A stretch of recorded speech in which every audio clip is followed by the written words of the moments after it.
Hi, this is Seth, and this is our last installment in our three-part series about change of variables.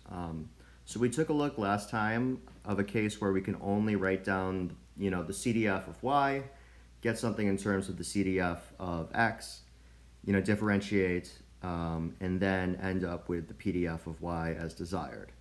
But in this case, we actually have a case where we can't even use that method, because if we were to write down the CDF of y,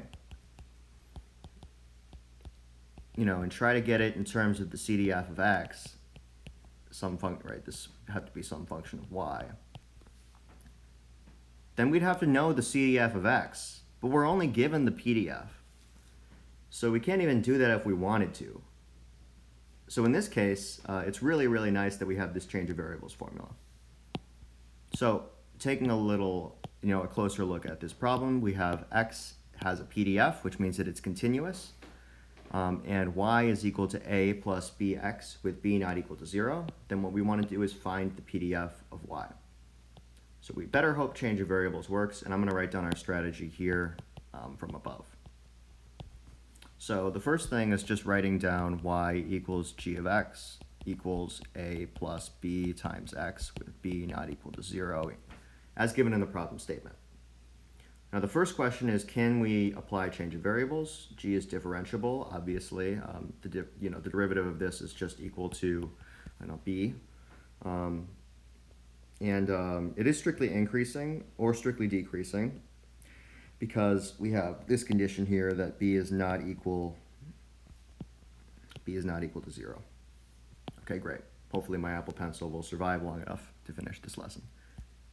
Then what we want to do is want to write down x as g inverse of y.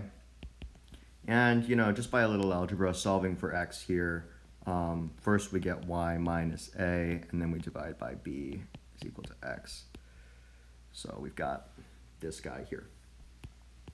Next thing we want to do, mindlessly just take a derivative of this guy with respect to y, and we get 1 over b.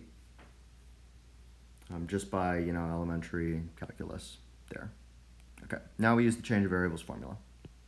Write down f of y, and y is equal to f of x, so f sub x, which we're given in the problem here, it's just given. And then we want to plug in this x, which again is little x, so it's actually g inverse of y, which is y minus a over b. And then we are multiplying by the absolute value of 1 over b. So that's pretty much the best that we can do, given that we have to also consider the fact that b can be positive or negative. So we can't really just get rid of this absolute value sign.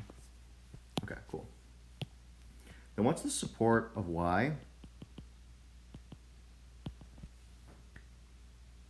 Well, what we would really like to do is, get the minimum of x and the maximum of x, and plug it into g, where g is this, function of x. So we can actually just do that. We can just say that the support of y is everything in a plus b times the minimum of x to a plus b times the maximum of x.